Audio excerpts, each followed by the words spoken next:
Shalom saudara pendengar saudara rohani yang dikasihi Tuhan Yesus Kristus. Selamat datang di Renungan Rohani malam hari ini. Selamat malam, saya berdoa agar saudara sehat selalu. Semoga Roh Kudus hadir di tengah kita saat ini. Sebelum kita mulai renungan malam ini, marilah kita bersama-sama berdoa.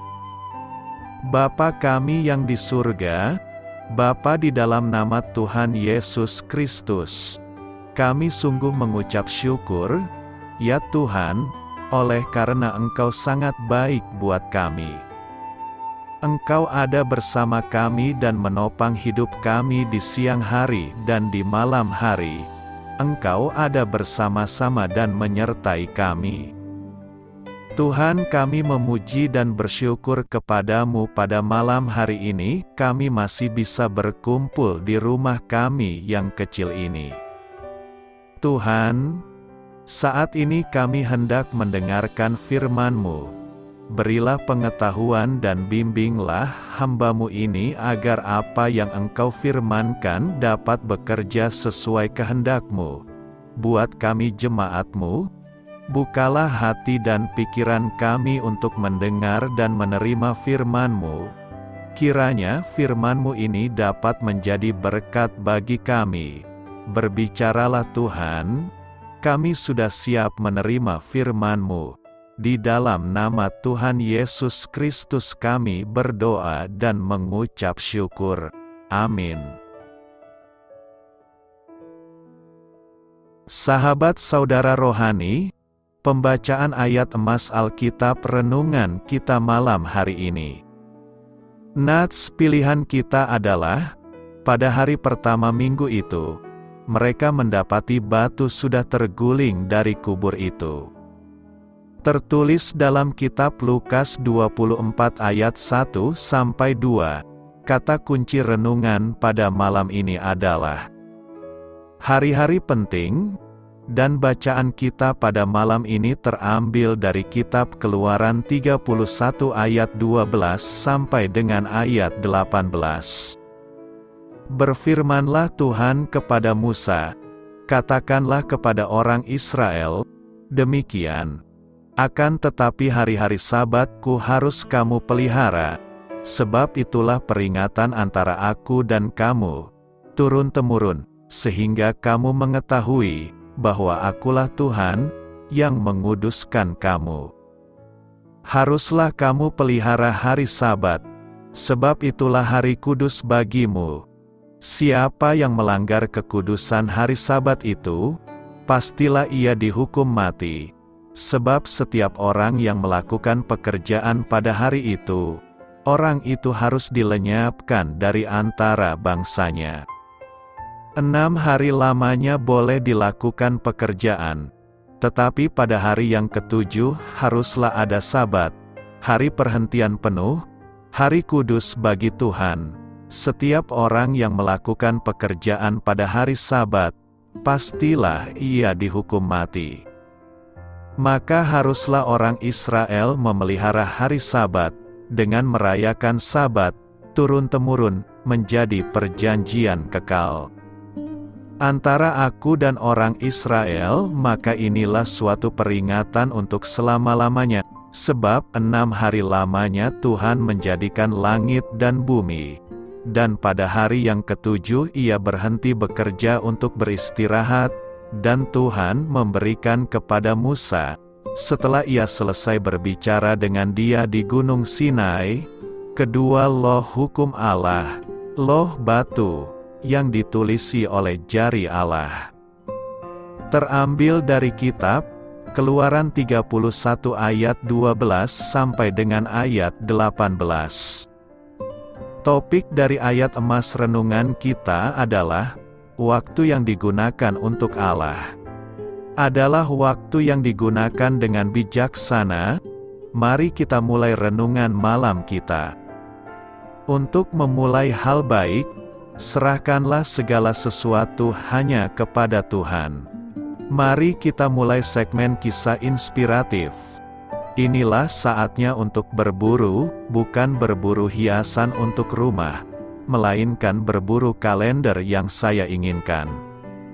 Saya sudah memulainya sejak Desember, tetapi baru mulai serius mencari pada bulan Januari.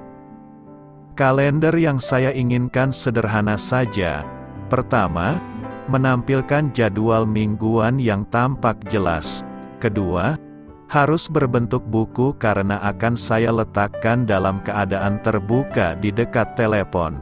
Ketiga, kalender tersebut harus diawali dengan hari Minggu, bukan hari Senin. Kriteria terakhir inilah yang memperumit pencarian saya. Kebanyakan kalender sekarang diawali dengan hari Senin, yang menurut perhitungan Allah merupakan hari kedua. Tren ini, seperti banyak hal lain dalam kebudayaan kita, telah mengaburkan apa yang dianggap penting bagi Allah. Padahal Dia memberi arti khusus pada 2 hari dalam seminggu itu, yakni hari pertama dan hari terakhir. Dia beristirahat pada hari ke-7 sesudah menciptakan dunia, dan pada hari yang pertama Kristus bangkit dari kematian sesudah menyelamatkan dunia. Perjanjian Lama telah mengatur bahwa hari terakhir hendaknya digunakan untuk beristirahat, sedang berdasarkan Perjanjian Baru, orang Kristen saat ini memperingati kebangkitan Kristus pada hari pertama dalam 1 minggu. Walaupun kalender yang saya gunakan tidak berpengaruh terhadap iman saya, kalender itu membantu saya untuk selalu ingat bahwa hidup saya dimulai dan diakhiri bukan oleh kerja keras saya sendiri, tetapi oleh karya Allah bagi saya manakala saya memberi waktu untuk menyembah pada hari pertama dan beristirahat pada hari ke-7. Yesus telah bangkit. Yesus bangkit mengalahkan segala kuasa kematian. Kebangkitan Yesus menjadi suatu kemenangan atas kuasa kematian. Kita harus menggunakan ucapan yang baik dan benar dalam masa kebangkitan Yesus ini. Kita tidak sedang merayakan Happy Easter, tetapi kita sedang merayakan Happy Passover. Happy Easter adalah memperingati kebangkitan Dewi Ishtar, sedangkan Happy Passover memperingati hari kebangkitan Yesus yang membebaskan kita dari kuasa kematian. Dalam Perjanjian Baru, istilah kebangkitan berarti melepaskan tubuh dari kematian, yang artinya tubuh dihidupkan kembali. Kebangkitan Kristus merupakan suatu konfirmasi tentang kebenaran ajaran-ajarannya. Salah satu pernyataan nubuatan Kristus tentang kebangkitannya adalah ketika Ia menyebut tanda ajaib Nabi Yunus. Sebab seperti Yunus tinggal di dalam perut ikan 3 hari 3 malam, demikian juga Anak Manusia akan tinggal di dalam rahim bumi 3 hari 3 malam. Hal itu menunjukkan bahwa semua yang Kristus sampaikan tentang kematiannya dan juga kebangkitannya telah digenapi secara tepat. Dalam Injil hari ini, Lukas mengkisahkan bagaimana wanita-wanita mendapati makam kosong dan ada 2 orang yang menggugah ingatan mereka akan apa yang sudah pernah dikatakan Yesus perihal sengsara, kematian, dan kebangkitannya. Tindakan pengingatan atau pengenangan itulah yang menyadarkan mereka bahwa Yesus memang sungguh bangkit. Terlebih pada bagian berikutnya, pengalaman perjumpaan dengan Yesus yang bangkit menambah iman kepercayaan mereka. Demikian juga dengan para murid yang lain. Petrus setelah mendapat kabar makam kosong dan perihal perjumpaan wanita-wanita dengan 2 orang di makam, mengingat kembali apa-apa yang pernah dikatakan Yesus sebelumnya. Ia bertanya dan bertanya tentang semuanya itu. Tindakan pengenangan itu pada akhirnya membawa para murid pada satu kesimpulan bersama bahwa memang sungguh Yesus sudah bangkit. Sesampainya di kubur, mereka terkejut. Mulut kubur terbuka, tutupnya telah terguling. Mereka lalu masuk ke dalam. Mayat Yesus tidak ada di sana. Tiba-tiba, malaikat Tuhan tampak, pakaian mereka berkilau-kilauan. Para perempuan semakin ketakutan, hingga mereka hanya bisa menundukkan kepala. Kedua malaikat itu lalu menyampaikan berita besar, yakni: pertama, mengapa kamu mencari Dia yang hidup di antara orang mati? Ia tidak ada di sini, Ia telah bangkit. Malaikat itu menegaskan bahwa para perempuan mencari Yesus di tempat yang salah. Kuburan bukanlah tempat Yesus. Ia hanya sekejap saja di sana. Ia telah bangkit dan hidup kembali. Kedua, malaikat itu mengingatkan para perempuan terkait perkataan Tuhan Yesus sebelumnya. Anak manusia harus diserahkan ke tangan orang-orang berdosa dan disalibkan, dan akan bangkit pada hari yang ketiga. Para murid tampak melupakan perkataan itu. Atau, mereka sama sekali tidak pernah mengerti. Akan tetapi, para malaikat menegaskan bahwa setiap perkataan Yesus adalah kebenaran. Semua itu layak dipercaya, dipegang dan diimani. Setelah para perempuan mendengar berita itu, mereka tersadar. Mereka mulai mengerti mengapa Yesus tidak ada di kubur. Ia telah bangkit, hati mereka pun berubah. Penulis Matius bahkan mencatat, mereka segera pergi dari kubur itu, dengan takut dan dengan sukacita yang besar dan berlari cepat-cepat untuk memberitakannya kepada murid-murid Yesus. Semula mereka ke kubur dengan hati lesu, namun mereka pulang dengan sukacita besar. Semula mereka pergi dengan langkah lemah, namun pulang dengan berlari cepat-cepat. Mereka pergi dengan putus asa, pulang dengan harapan baru. Kebangkitan Yesus telah mengubah kedukaan menjadi kemenangan. Ada kehidupan baru yang hadir dalam diri murid-murid. Pertanyaan kita sekarang adalah, apakah makna kebangkitan Yesus bagi kita? Ada beberapa hal yang kita pelajari dari perikope khotbah Paskah ini, yakni: pertama, Paskah adalah bukti kuasa Tuhan yang tanpa batas. Dalam ayat 1-3 tersebut menjelaskan, ketika Maria dari Magdala, Yohana, dan Maria ibu Yakobus pergi ke kubur Yesus, mereka tidak menemukan mayat Yesus di sana. Kenapa? Karena Yesus telah bangkit dari kematian.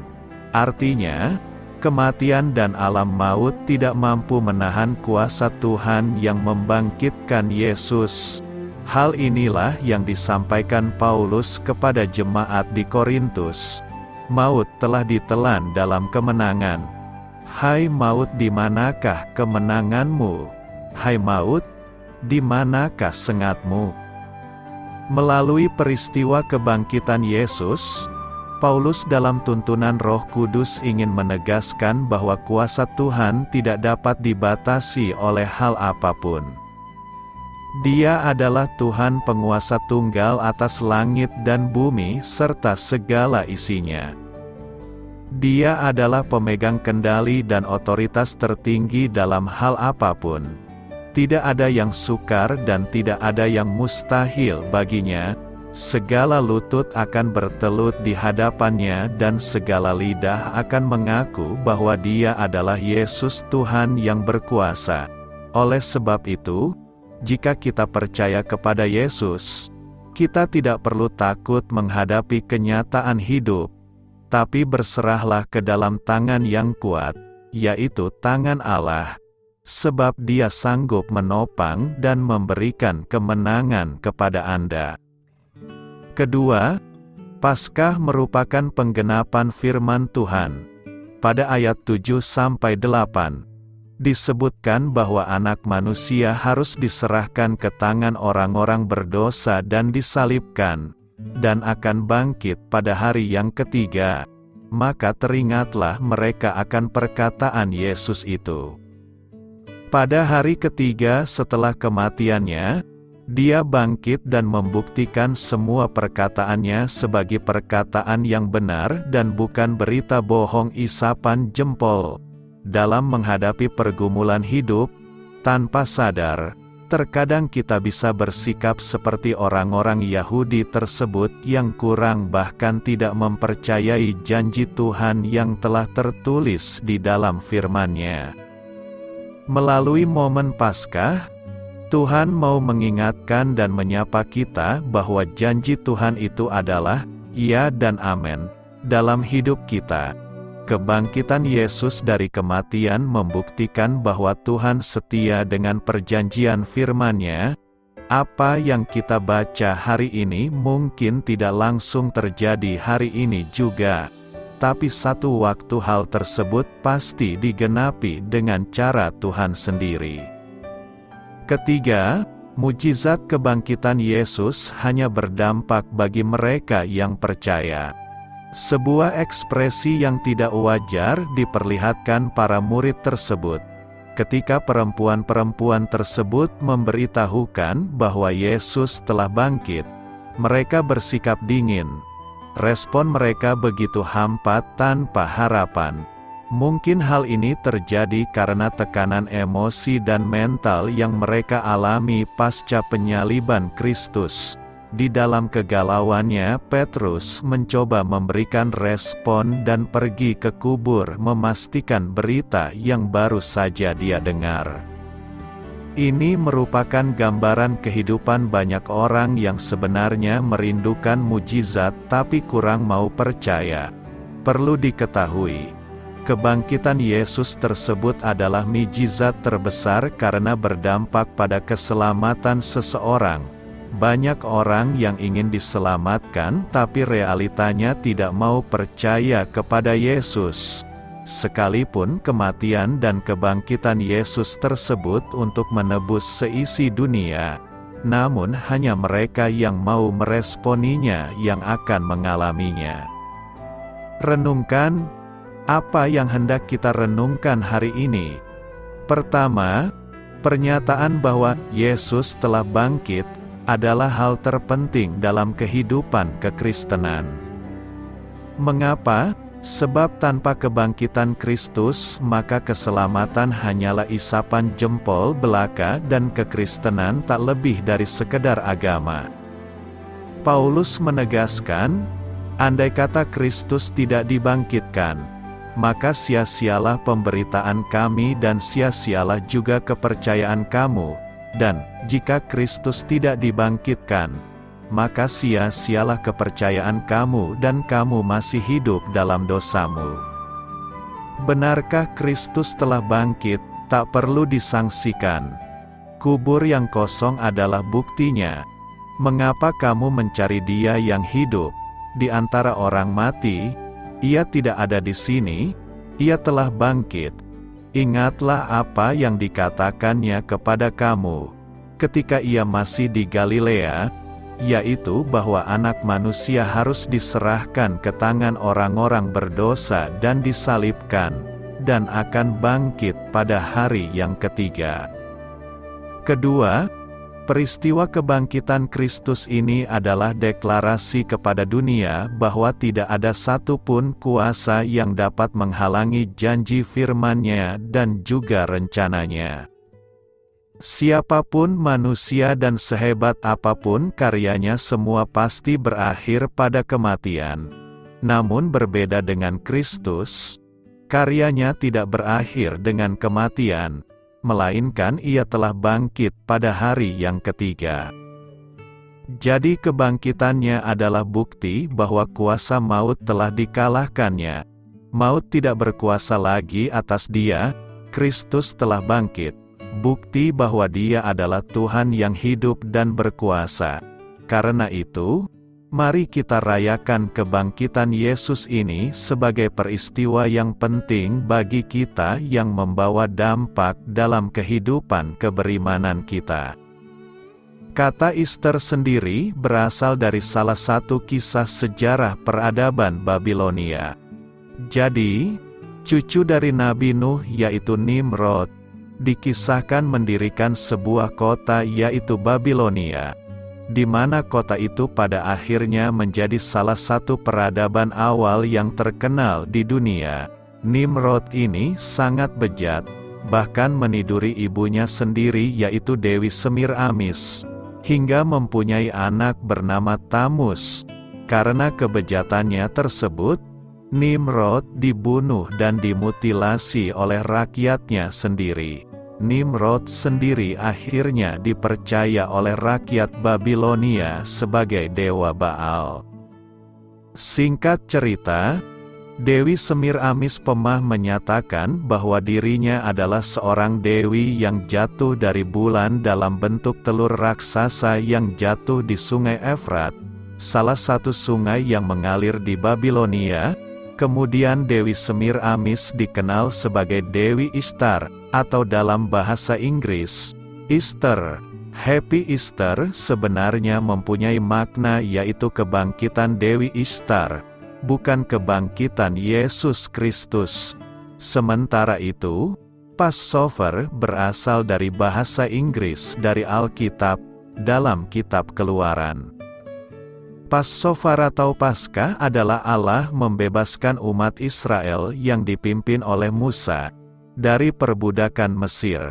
Tradisi ini dilakukan dengan cara umat Israel mengoleskan darah anak domba pada tiap masing-masing rumah umat Israel. Tradisi ini dilakukan turun-temurun hingga perjamuan terakhir Yesus Kristus menjelang tradisi Paskah umat Israel.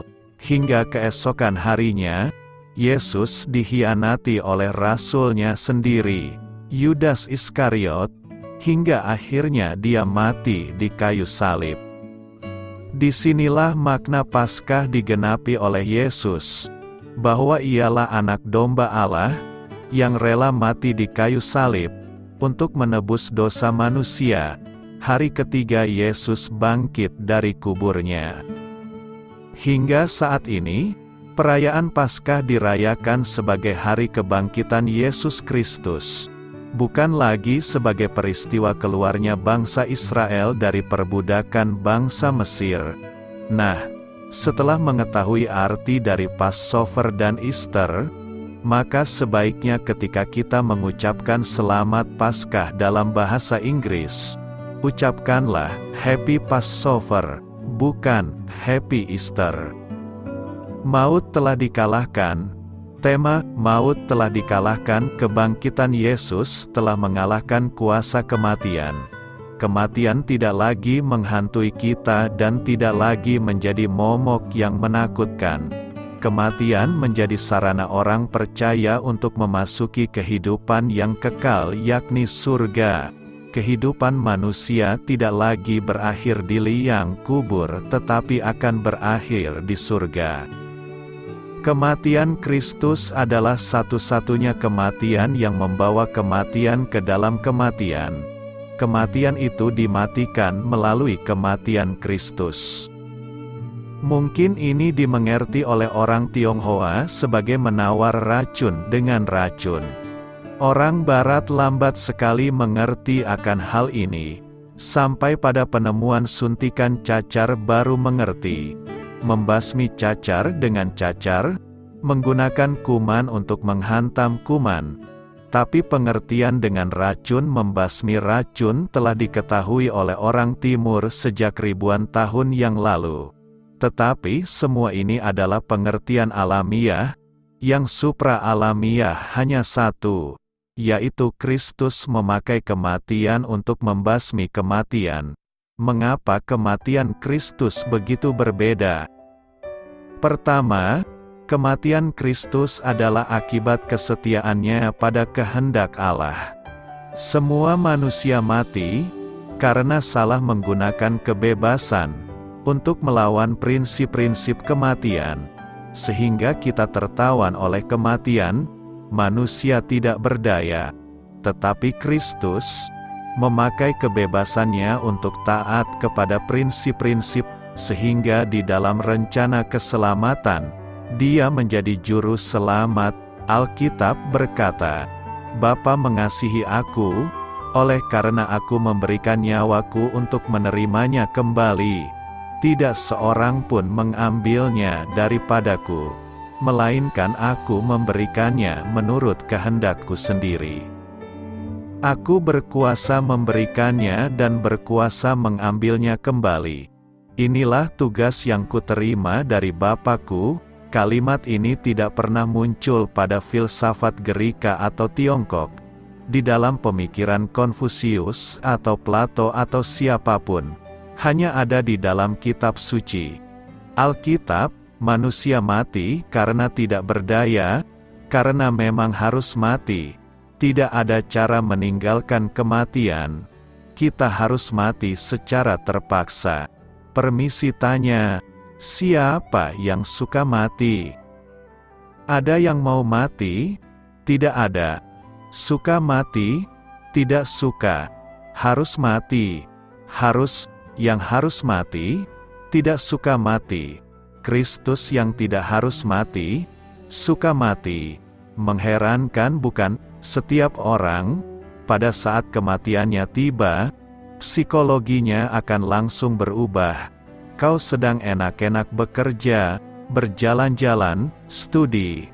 Tapi suatu hari, dokter mengadakan pemeriksaan, dan keluarlah hasilnya. Dalam 2 minggu ini kau akan mati. Apakah waktu dokter berkata seperti itu, kau akan menjawab, oh, mati? Kau tentu akan bertanya, apa dokter, dalam 2 minggu, kau akan mati? Kau mulai bergemetar, selama hidup puluhan tahun, baru selama 2 minggu kau berpikir, apa sih artinya hidup? Mengapa saya bisa hidup berapa puluh tahun di dalam dunia ini? Sudah jalan-jalan begitu banyak, namun akhirnya tidak bisa jalan-jalan lagi 2 minggu, kemudian 13 hari, 12, 7, 6, 5, 4 hari, terus minus, akhirnya sisa 1 hari saja. Waktu itu, kau merasa tidak rela sekali, tapi kau tetap harus pergi. Mengapa? Karena kau berada di dalam keadaan pasif. Kedua, kematian manusia berada di bawah kuasa dosa, tapi kematian Kristus di atas kuasa dosa. Maksudnya Kristus tidak pernah perlu ditawan, diikat, dituduh, juga tidak pernah berada di bawah kutukan Taurat. Ini semua karena Kristus tidak berdosa. Dia adalah satu-satunya yang berjalan, yang taat, yang menggenapi seluruh rencana Allah. Meskipun dia lahir di bawah Taurat, tapi hidupnya berada di atas Taurat. Dia mempunyai sesuatu yang diikat di bawah peraturan Taurat dan dia menjalankannya. Tapi karena dia sungguh-sungguh merupakan satu-satunya orang yang menggenapkan Taurat, sehingga dia mempunyai hidup dan mempunyai hak di atas Taurat, itulah sebabnya dia tidak berada di bawah kutukan dosa. Ketiga, kita mati karena kita sendiri telah berdosa, tetapi Kristus mati untuk menggantikan orang lain yang berdosa. Jadi dia tidak seharusnya mati, karena dia tidak berdosa. Kematian kita adalah karena kita telah berbuat dosa, sedangkan Kristus mati, karena orang lain berdosa. Di atas Golgota, ada 3 orang yang dipakukan di atas kayu salib, yang di tengah adalah Kristus, yang di sebelah kanan dan kirinya adalah perampok. Kedua perampok ini, yang seorang melambangkan orang berdosa yang tidak menerima Tuhan, sedangkan yang lain melambangkan orang berdosa yang menerima Tuhan. 3 orang ini mati. Bedanya apa? Yang satu, die in sin, yang di tengah die for sin, yang satu lagi, die to sin. Inilah perbedaannya. Mati di dalam dosa, mati untuk orang berdosa, dan mati terhadap dosa. Hanya ada 3 macam kematian, tidak ada pengertian hidup yang lebih tinggi daripada apa yang dinyatakan di dalam kitab suci. Tidak ada filsafat dan pikiran manusia yang lebih dalam daripada apa yang dinyatakan di dalam kitab suci. Tetapi kitab suci menyatakan hidup dengan begitu sederhana, begitu gampang dimengerti sesuai dengan fakta. Bukankah Konghucu juga memikirkan apa itu mati?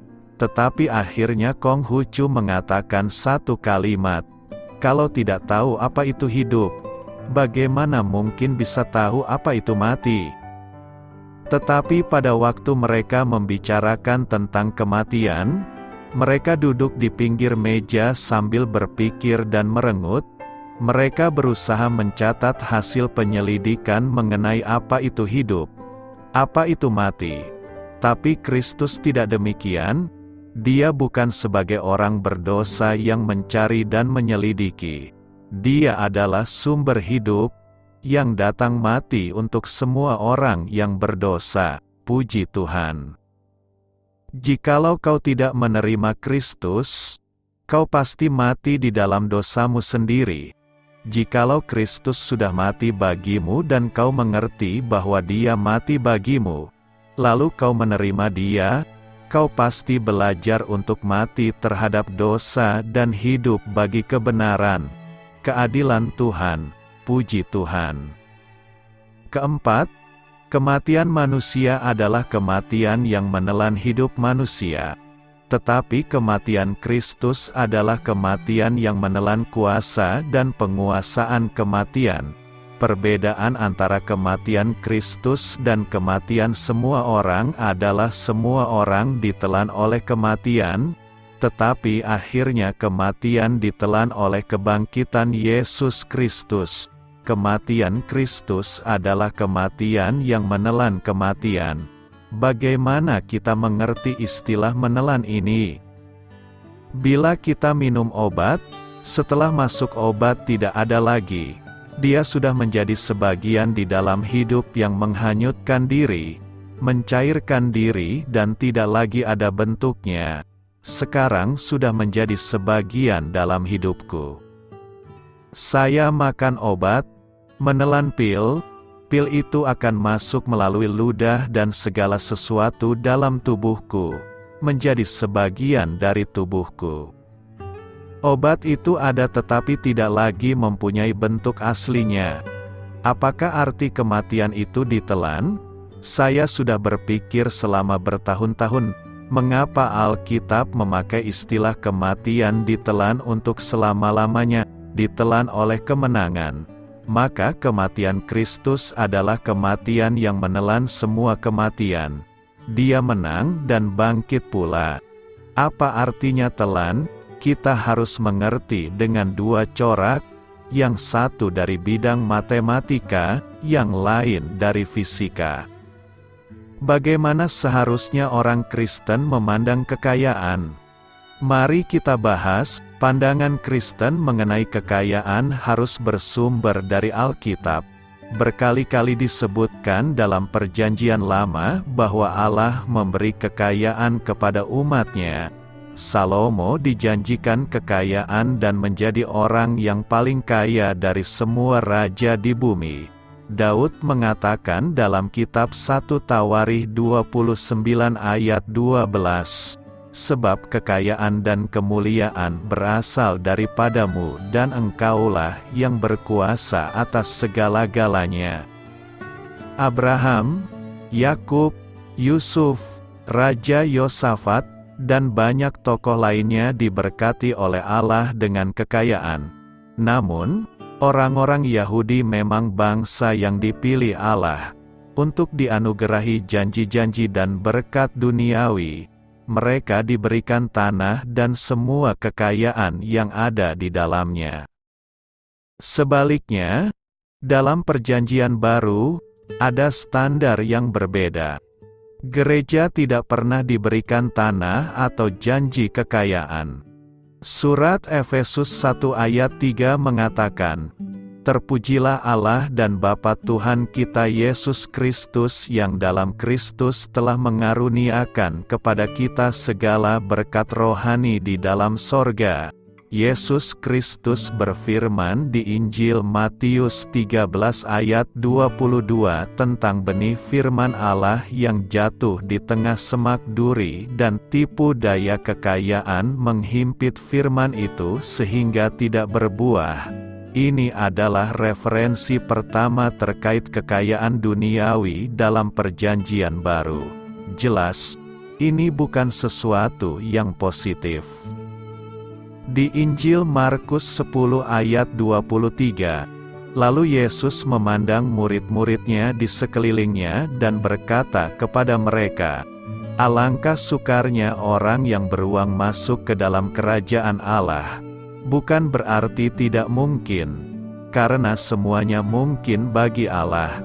Namun itu akan menjadi sesuatu yang dinyatakan sukar. Di Injil Lukas 16 ayat 13, Yesus menyinggung soal mamon. Seorang hamba tidak dapat mengabdi kepada dua tuan. Karena jika demikian ia akan membenci yang seorang dan mengasihi yang lain, atau ia akan setia kepada yang seorang dan tidak mengindahkan yang lain. Kamu tidak dapat mengabdi kepada Allah dan kepada mamon. Sekali lagi, Yesus menggambarkan kekayaan sebagai sesuatu yang berpengaruh negatif terhadap spiritualitas seseorang. Termasuk salah satu hal yang bisa menjauhkan kita dari Allah. Di surat Roma 2 ayat 4, Allah berbicara tentang harta sejati yang Dia bawa kepada umat manusia. Maukah engkau menganggap sepi kekayaan kemurahannya, kesabarannya dan kelapangan hatinya? Tidakkah engkau tahu bahwa maksud kemurahan Allah ialah menuntun engkau kepada pertobatan? Ini adalah kekayaan yang memberikan seseorang hidup yang kekal. Sekali lagi, hal ini diungkapkan di surat Roma 9 ayat 23-24. Justru untuk menyatakan kekayaan kemuliaannya atas benda-benda belas kasihannya yang telah dipersiapkannya untuk kemuliaan, yaitu kita, yang telah dipanggilnya bukan hanya dari antara orang Yahudi, tetapi juga dari antara bangsa-bangsa lain. Juga di dalam surat Efesus 1 ayat 7 berkata, "Sebab di dalam Dia dan oleh darahnya kita beroleh penebusan, yaitu pengampunan dosa, menurut kekayaan kasih karunia-Nya." Memahami Allah yang bersedia memberikan pengampunan, Paulus memuji Allah di surat Roma 11 ayat 33. Oh, alangkah dalamnya kekayaan, hikmat dan pengetahuan Allah. Sungguh tak terselidiki keputusan-keputusannya dan sungguh tak terselami jalan-jalannya. Penekanan di Perjanjian Baru adalah mengenai kekayaan Allah di dalam kita, agar kamu mengerti pengharapan apakah yang terkandung dalam panggilannya, betapa kayanya kemuliaan bagian yang ditentukannya bagi orang-orang kudus. Allah benar-benar ingin menunjukkan kekayaannya kepada kita di surga. Dan di dalam Kristus Yesus Ia telah membangkitkan kita juga dan memberikan tempat bersama-sama dengan Dia di surga, supaya pada masa yang akan datang Ia menunjukkan kepada kita kekayaan kasih karunia-Nya yang melimpah-limpah sesuai dengan kebaikan-Nya terhadap kita dalam Kristus Yesus. Kekayaan yang Allah inginkan untuk kita, aku berdoa supaya Ia, menurut kekayaan kemuliaan-Nya, menguatkan dan meneguhkan kamu oleh Roh-Nya di dalam batinmu. Ayat terpenting bagi orang percaya dalam Perjanjian Baru terkait kekayaan adalah Filipi 4 ayat 19 berkata, "Allahku akan memenuhi segala keperluanmu menurut kekayaan dan kemuliaan-Nya dalam Kristus Yesus." Pernyataan ini ditulis oleh Paulus karena orang Filipi mengirim persembahan korban untuk memenuhi segala kebutuhannya. Di surat 1 Timotius 6 ayat 17, Paulus memberikan peringatan kepada orang kaya.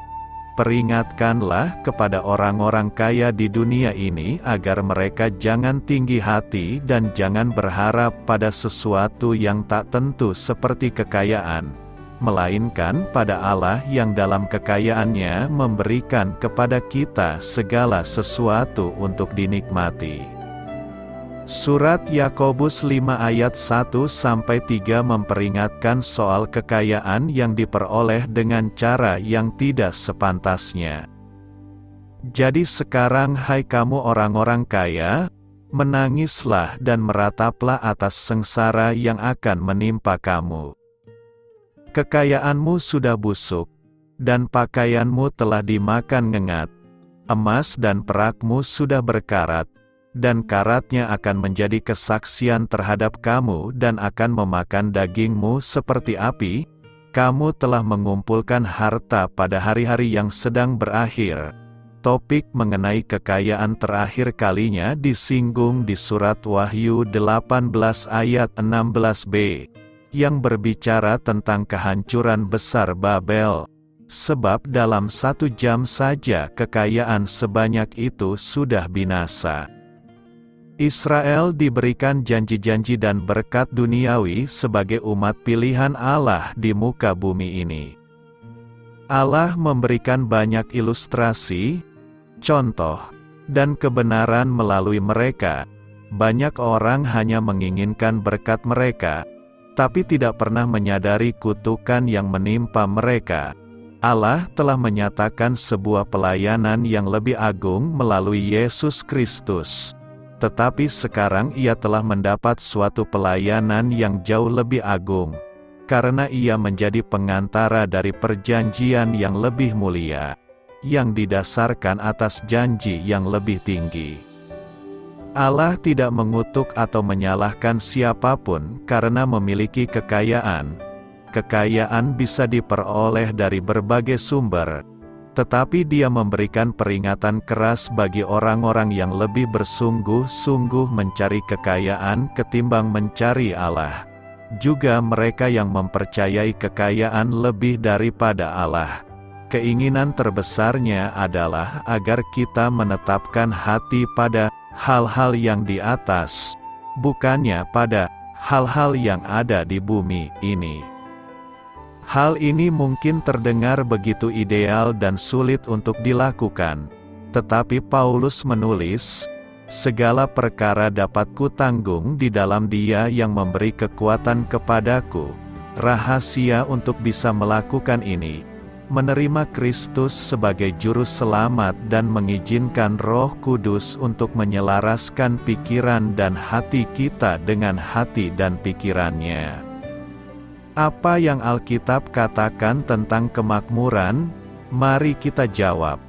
Kemakmuran adalah tema populer yang telah tertanam dalam pesan Kristiani, karena kedengarannya sangat membesarkan hati, dan ada ayat-ayat Alkitab yang tampaknya mendukung kemakmuran.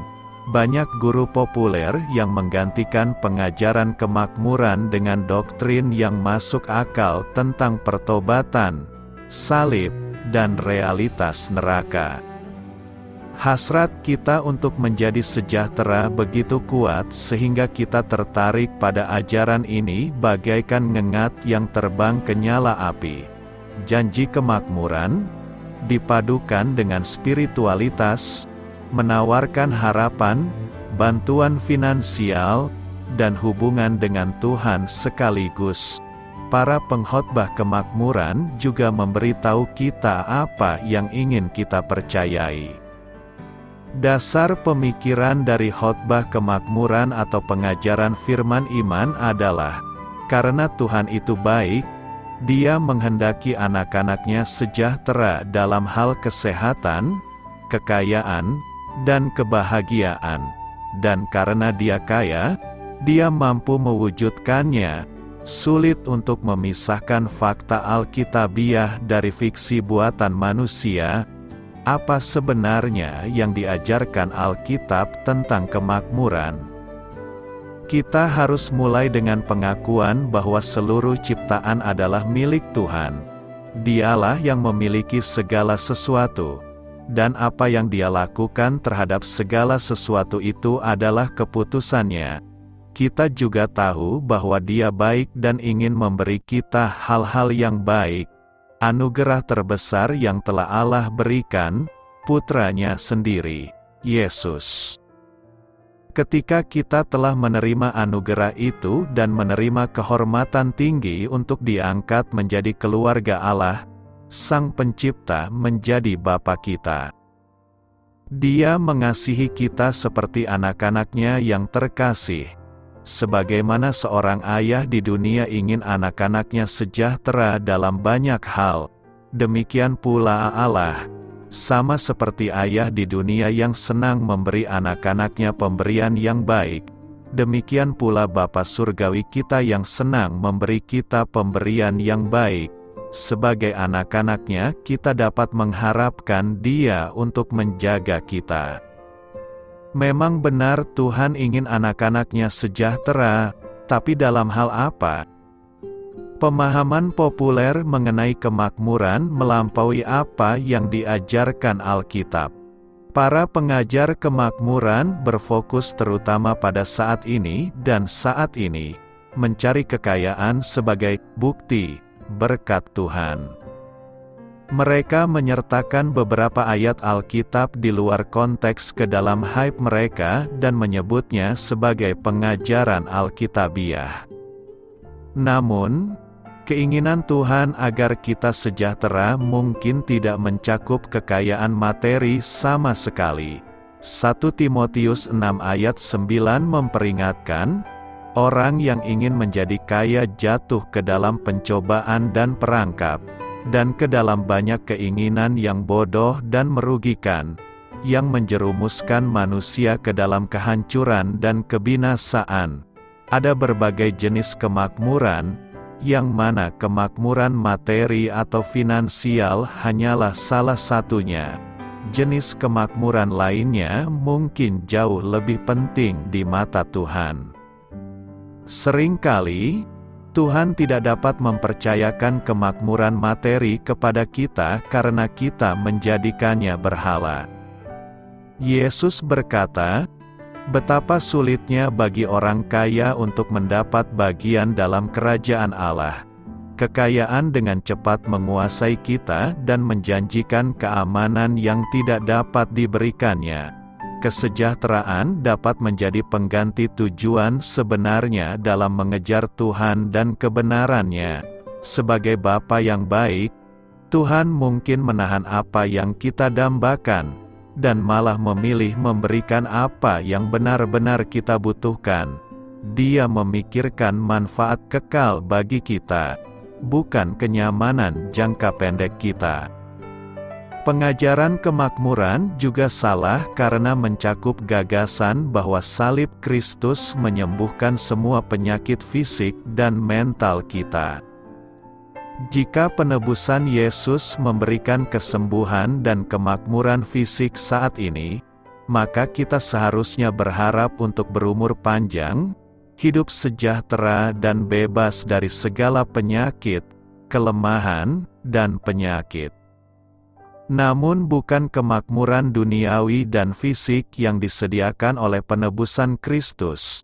Itu adalah kemakmuran surgawi dan rohani. Beberapa hamba Allah yang paling setia menderita penyakit fisik yang tidak disembuhkan secara ajaib. Dan banyak orang percaya sepanjang sejarah dipenjarakan, disiksa, dan akhirnya dibunuh. Mereka berjalan dengan mengenakan kulit domba dan kulit kambing, melarat, dianiaya dan dianiaya. Mereka mengembara di padang gurun dan gunung-gunung, tinggal di gua-gua dan lubang-lubang di tanah. Gereja mula-mula tidak tahu apa-apa tentang ajaran kemakmuran yang populer saat ini. Mereka mungkin tidak makmur dalam kekayaan dan tanah, namun mereka makmur dalam kemurahan hati, dalam kasih, dan dalam persekutuan dengan Kristus dan satu sama lain. Cita-cita Tuhan bagi dunia ini adalah kesempurnaan. Dia menciptakannya dengan sempurna, menginginkan agar kita menikmati kehidupan yang sempurna dan persekutuan yang sempurna dengannya, dan menginginkan agar kemakmuran menjadi cara hidup.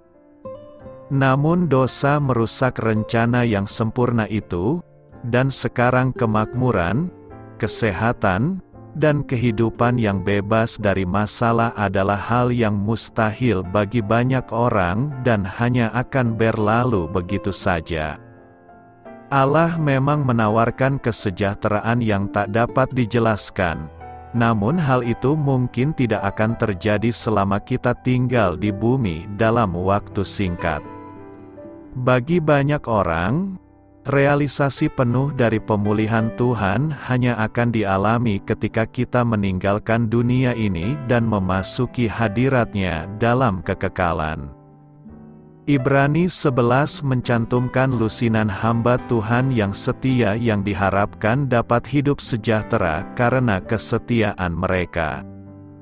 Namun ayat 39 dan 40 mengatakan ini, dan mereka semua, yang mendapat persetujuan melalui iman mereka, tidak menerima apa yang dijanjikan, sebab Allah telah menganugerahkan kepada kita sesuatu yang lebih baik, supaya di luar kita mereka tidak dapat disempurnakan.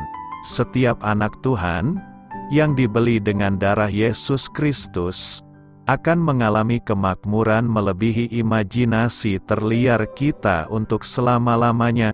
Sampai saat itu tiba, kita berjalan dengan iman. Roma 8 ayat 17-18 menjanjikan hal ini. Jadi jika kita masih anak-anak, maka kita juga adalah ahli waris, yaitu ahli waris Allah dan turut serta dalam penderitaan Kristus, jika kita turut mengambil bagian dalam penderitaannya, supaya kita juga dapat mengambil bagian dalam kemuliaannya. Saya menganggap penderitaan kita saat ini tidak sebanding dengan kemuliaan yang akan terungkap dalam diri kita. Menjadi ahli waris bersama Kristus berarti selamanya kita akan menikmati segala milik Tuhan. Tidak ada kemakmuran duniawi yang dapat menandingi hal itu. Beritakanlah Injil kepada segala makhluk, hormatilah semua orang. Selamat beristirahat malam dalam kasih setia Tuhan.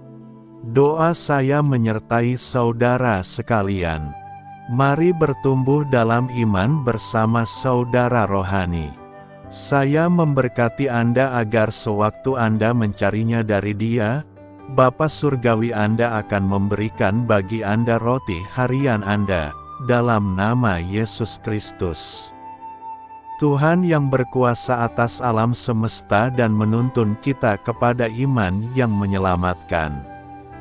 Tuhan Yesus menyertai senantiasa. Terima kasih sudah berkenan mendengarkan renungan malam saudara rohani. Tuhan memberkati. Amin.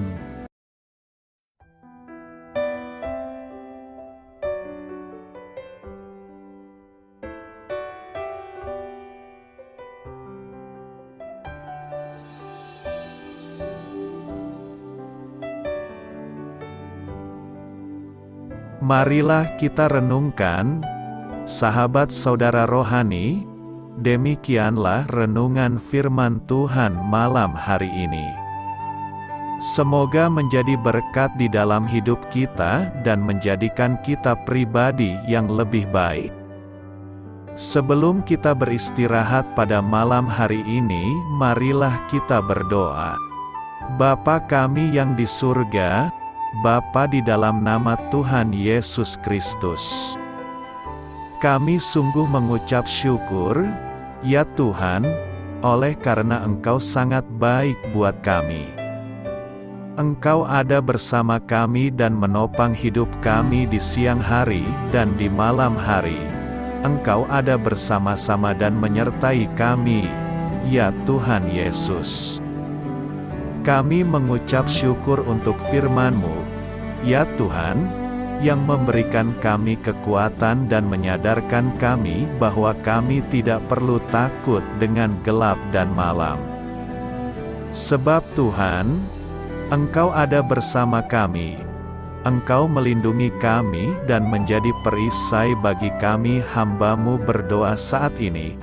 Tuhan, untuk setiap pendengar renungan ini yang mengalami ketakutan, kecemasan, kegelisahan, pada situasi gelap dan malam hari di dalam nama Tuhan Yesus Kristus.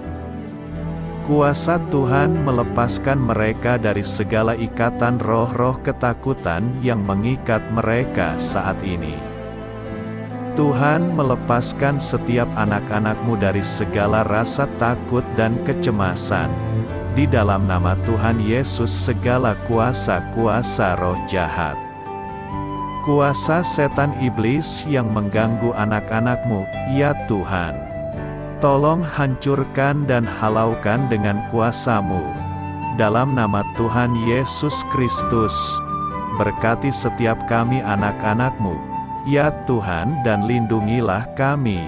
Kami aman di dalam Engkau. Ya Tuhan, penuhilah setiap hati kami dengan keberanian, damai sejahtera, dan sukacita serta ketenangan yang dari Tuhan. Berkati kami di malam hari ini, saat kami tidur dan beristirahat. Kuasa-Mu, ya Tuhan, menaungi setiap kami, memberkati dan melindungi kami. Bangunkanlah kami kembali besok pagi dengan kekuatan yang baru. Tubuh yang sehat diberkati Tuhan, dan berkat-berkat yang baru Tuhan sediakan bagi kami. Terima kasih, ya Tuhan, kami sungguh mengucap syukur untuk firman-Mu yang menguatkan kami. Dalam nama Tuhan Yesus Kristus Juru Selamat kami, Bapa kami yang baik, kami mengucap syukur dan berdoa haleluya. Amin. Biarlah firman Tuhan menjadi pengingat untuk kita semua, bahwa tuntunan dari Roh Kudus akan selalu memberi jalan keluar bagi setiap permasalahan hidup kita, dan memberi kedamaian di hati kita. Amin. Sampai jumpa di renungan malam saudara rohani berikutnya.